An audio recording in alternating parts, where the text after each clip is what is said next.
नमस्कार मित्रों, मैं Rajiv Mishra social research foundation में आपका बहुत बहुत स्वागत करता हूं और आपको बताना चाहता हूं सोशल रिसर्च फाउंडेशन उच्च शिक्षा में शोध परक शिक्षण के लिए लगातार तत्पर रहता है और इस क्रम में हम 6 अंतर्राष्ट्रीय रिसर्च जर्नल्स का प्रकाशन लगातार कर रहे हैं। मित्रों, जर्नल्स की जो गुणवत्ता है उसका प्रमुख कारण है हमारा रिव्यू प्रोसेस। हम अपने पेपर को डबल ब्लाइंड पीयर रिव्यू पद्धति के आधार पर रिव्यू कराते हैं, तमाम एक्सपर्ट्स के पास भेजते हैं और उनके द्वारा अनुशंसित होने पे ही वो पेपर आगे प्रकाशित होता है। इसी कड़ी में सोशल रिसर्च फाउंडेशन ने एक नई शुरुआत करी है, वो है ओपन वाइवा। इस क्रम में हम जूम मीटिंग के तहत एक्सपर्ट और लेखक को आमने सामने रखकर एक साक्षात्कार कराते हैं, जिसमें दोनों एक दूसरे से अनभिज्ञ होते हैं। खाली उनके पेपर एक दूसरे के पास होते हैं और वे अपने पेपर पर एक डिस्कशन करते हैं एक्सपर्ट से, और एक्सपर्ट उस पेपर पर साक्षात्कार पद्धति से डिस्कशन करने के बाद पूरी तरह जब संतुष्ट हो जाता है तब वह पेपर हम अपने जर्नल में प्रकाशन के लिए भेजते हैं। तो आइए हम अपनी तरह का पहला अभिनव प्रयोग करते हैं रिव्यू प्रोसेस के लिए ओपन वाइवा के रूप में।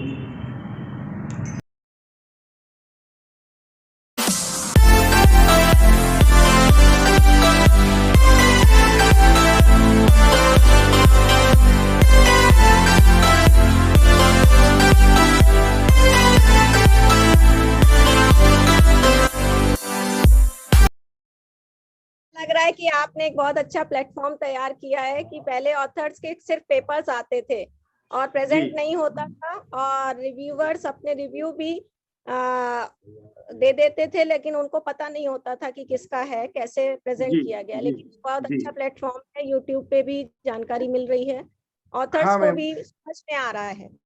जी, सबसे बात ये जी वो तो सब आप लोग जैसे जुड़े हैं, आपका जो सहयोग है, आपके जो सुझाव हमारे पास आते हैं, और जब हम समाज में देखते हैं कि कुछ चेंजेस होने चाहिए, तो लैंडमार्क में भी यही कहा था कि उन्हीं लोग का अस्तित्व बचेगा जो अपनी अस्तित्व की लड़ाई स्वयं लड़ेंगे।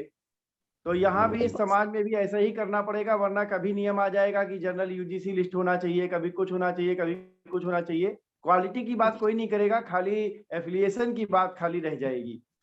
तो इस विषय में मैंने देखा कि जब हम लोग डांसिंग प्रतियोगिता जैसे इंडिया गॉट टैलेंट या डांस इंडिया डांस, या कोई किचन थेरेपी में आप चले जाइए या कहीं भी आप देखिए, तो वहाँ पे बड़े बड़े जो है वो प्रोग्राम हो रहे हैं, डिबेट हो रही है और कॉम्पिटिशन्स हो रहे हैं। तो मैंने सोचा कि क्यों ना ये सोशल रिसर्च फाउंडेशन के द्वारा रिसर्च पेपर्स जो हम इतनी मेहनत से लिखते हैं, अपने जीवन के लिए लिखते हैं, प्रमोशन के लिए लिखते हैं, और सबसे बड़ी बात, अगर कोई अच्छा सा रिसर्च पेपर निकल के आ जाएगा तो वो हमारे देश और विश्व के लिए भी होगा, हमारी सभ्यता के लिए भी। ये जो रिसर्च पेपर है वो सामान्य चीज नहीं है, वो एग्जैक्टली आप ऐसे कह लीजिए कि कभी हो सकता है हमारी सभ्यता के प्रमोशन में काम आए, ठीक है, कभी इतिहास में काम आए कि ऐसी ऐसी रिसर्च इन्होंने लिखी थी।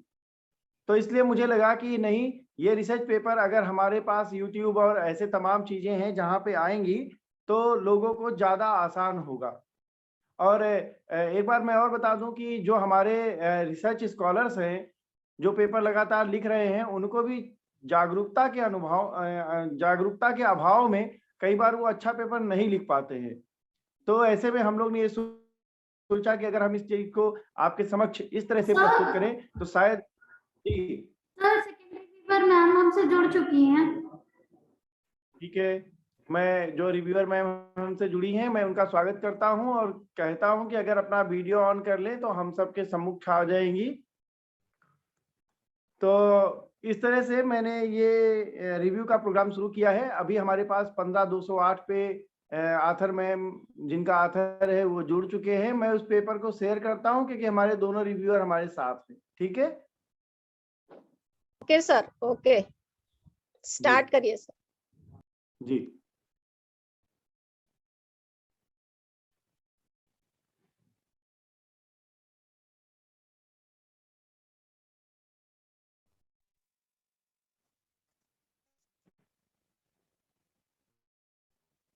आथर में अगर देख पा रही हो तो देखें कि ये आपका पेपर है। जी, ये मेरा पेपर है।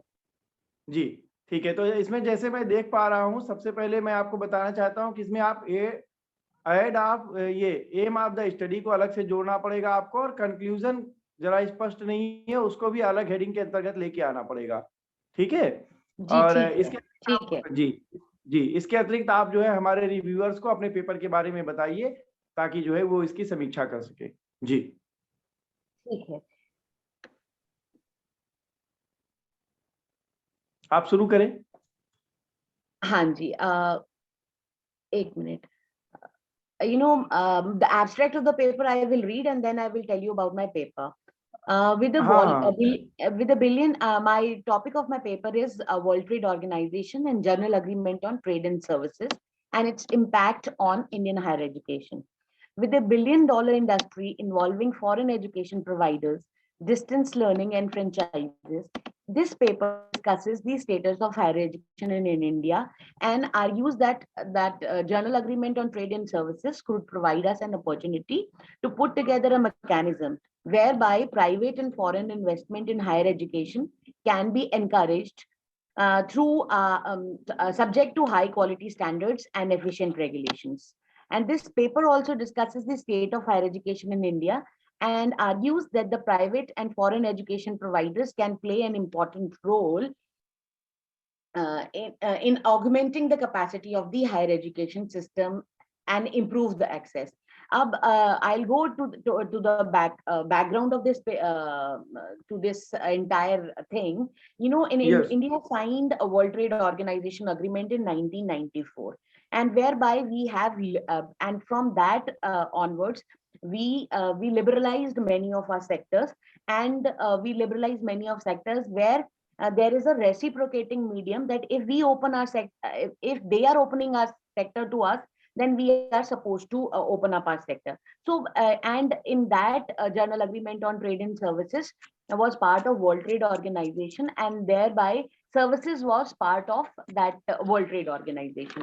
And in that I specifically focused on the status of higher education. Actually, in higher education, uh, there can be supply, these services can be supplied through four mediums. First is cross border supply. Second is cross-border supply means that you're sitting in India and you're supplying it in US. And then second supply, which I discussed, was consumption abroad. Consumption abroad means that our students are going out and they are studying there. Indian students are going to US and they are studying there. And third mode of education, third mode is commercial presence. That the foreign education providers, they are coming to India, setting up their campuses in India and giving the education here. And the fourth and the last mode is presence of natural persons. That means that a person from India going to Canada and teaching there. So my point here is about the and the point of contention here is regarding commercial presence. Commercial presence is the main concern for the higher education. I have discussed whether this commercial presence is good enough for us or not. We are good in certain, we are not very good in higher education, and the quality of higher education is not that very good in India. Though we have certain areas where we are very good, like yoga, Ayurveda, Sanskrit, all these areas are very good. But, people coming to India and setting up their campuses there would pose a very big challenge to our institutions in India. So I've discussed this point here, that we cannot stop this sector from opening up, since we are member of the World Trade Organization. We have to open it sooner or later. We proposed many bills. There was a bill which was placed in 2011. Then there was a bill in 2016. The bill has not been passed as yet for the opening up of the setting up of that institute in India. But once and we have a bill in the pipeline which would be seeing day of light in a day or two, within that would be seeing the day, light of the day in coming years. And we have to, because since we are signatory, we have to open up a thing. So we have weaker areas. Our quality education will get a stiff competition from these organizations is setting up in India. Suppose Oxford is coming to India, Stanford is coming to India, Harvard is coming to India, that would pose a very serious threat to Indian institutions. That is what we've discussed. But we need to come up with a very strong regulation, because the bill which we passed in 2011, it said that if you have 50,000 corpus, if they have 50 crore corpus, they can set up their institution in India. So we need to set up very stringent laws, so that the higher educations which are coming to India will take some time, and then only they can come. And there are certain areas whereby we are very good, like Ayurveda, yoga, and our normal things, and those areas we can exploit. So this is basically the content of my paper, because the foreign direct investment will get affected here. And apart from that, I've discussed the various provision of the General Agreement on Trade in Services in India, and I have discussed about its benefits and its benefits and its shortcomings. So and I've talked about the foreign direct investment and foreign direct, how in India, how it will be beneficial for India. So and I've said that the simple way to attract the private investment in higher education, especially foreign direct investment, would be to make certain amendments in the foreign currency regulations. And current laws allows 100% FDI in education, and for profit entities are not allowed to get licenses from the university grant admissions and all AICT or function as private universities under acts of different state governments. Hence, investment vehicle is which is often a society or a trust under Section 25 of the company.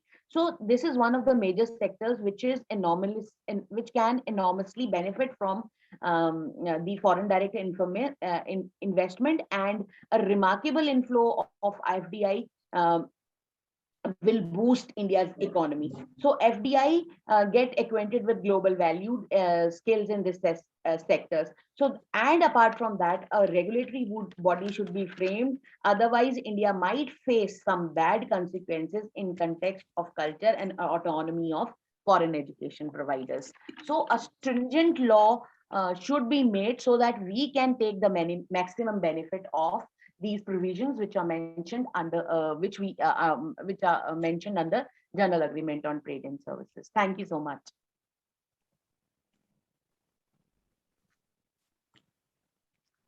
Thank you, ma'am.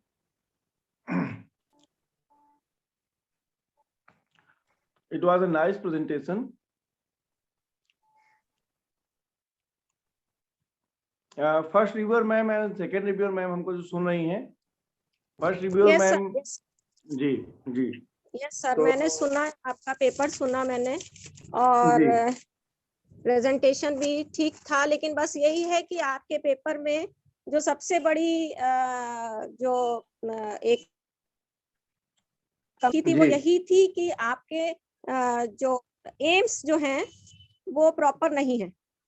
AIIMS को आपको इसमें देना होगा, और conclusion भी आपका बहुत short में है, प्लस रेफरेंसेस भी जो न्यू आपके करंट में रेफरेंसेस कम हैं, इनको थोड़ा सा आप और अमेंडमेंट करिए, इसमें इम्प्लीमेंट करिए, क्योंकि 2015 का तो एक मुझे दिखा, उससे पहले के आपके जो भी हैं वो सारे के सारे 2000 के पहले के हैं, और थोड़ा सा करंट का नहीं कोई भी एक रिव्यू है, रेफरेंस है। दूसरी चीज ये है कि जो आपका ये पूरा पेपर है, इस पेपर में अगर आपने कहीं पर परसेंटेज वगैरह जो आप बता रहे थे, आपने जो मोड्स लिए थे, उनको अगर आप ग्रामेटिकली जो ग्राफिंग होती है, अगर ग्राफिंग वे में आप इसको प्रेजेंट करते तो बहुत अच्छा होता। ये आपके एम्स और कंक्लूजन दोनों ही ब्लैंक हैं, इनको आपको ऐड करना होगा इसमें। और ये गेट्स के आपके जो भी इम्पैक्ट्स थे जो हायर एजुकेशन में दिखाई दे रहे हैं, आपने इनको बहुत ब्रीफ में लिखा है, लेकिन इसको अगर आप चाहते तो इसको आप टेबल फॉर्म में भी दे सकते थे। तो ज्यादा अच्छी तरीके से हम लोगों को भी समझ में आता, और आपका प्रेजेंटेशन बहुत अच्छा था, नो डाउट। आपने आर्टिकल्स भी इसमें आए हैं, जो गेट्स के आर्टिकल्स हैं, आपने आर्टिकल 2, 3, 4, 7 और पार्ट 3 भी इसका दिखाया है। लेकिन अगर इसी को आप ग्राफ में थोड़ा सा बार डायग्राम के थ्रू अगर आप इसको प्रेजेंट करते तो बहुत अच्छा होता। थोड़ा इम्प्लीमेंट करना होगा आपको अपने पेपर में। मैडम सुन रहे हैं? जी जी, thank you ma'am, thank you जी। तो थोड़ा सा इस पे करिएगा। एक बात मैं और कहना चाहता हूँ कि अगर कोशिश हो किसी भी रिसर्च पेपर में, यदि कोशिश हो तो अच्छा, आपके जैसे रिसर्च पेपर है इसमें तो खास तौर पे ये बात होनी चाहिए।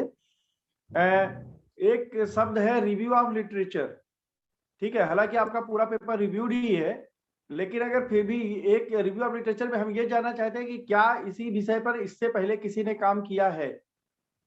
तो अगर ऐसा कोई डाटा आपके पास हो तो कृपया उसको भी रिव्यू ऑफ लिटरेचर के अंदर कर देने की कोशिश करें। इससे क्या होगा कि आपके जो डाटा की ऑथेंटिसिटी होगी वो ज्यादा सा बढ़ जाएगी। एक तो सर, आपने मतलब ये रेफरेंसेस कम हैं आपके, इसका मतलब कलेक्शन आपका कम है, क्योंकि रेफरेंस से मैंने ही पता चल जाता है कि आपने डाटा कितना कलेक्ट किया है और कहाँ से कलेक्ट किया। तो थोड़ा सा रिसर्च पेपर आपका और अच्छा हो जाएगा।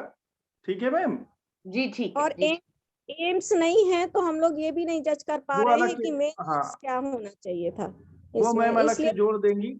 हाँ एम मैम, ऑफ द थोड़ा स्टडी का सा बस पॉइंट अलग से करेक्शन जोड़ है, और देंगी। तो बाकी सब बहुत अच्छा है, बहुत अच्छा है, नो डाउट। ठीक थैंक है यू सर, थैंक जी।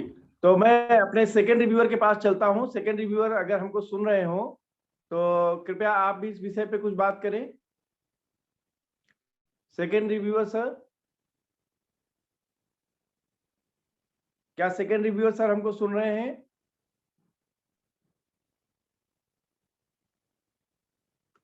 शायद सेकंड रिव्यूअर सर हमसे कनेक्ट नहीं हो पा रहे हैं, लेकिन फिर भी हेलो ये बहुत ही अच्छा हेलो। पेपर था।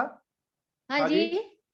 बिल्कुल। सेकंड पेपर से मैं, जी हाँ, सेकंड में जी मैम के ओपिनियन से एग्री हूँ, और पेपर जी। में थोड़ा सा लिटरेचर एनरिच होना चाहिए, और हम्म बाकी जो मैम फर्स्ट रिव्यूअर मैम कह रही हैं उससे मैं एग्री हूँ।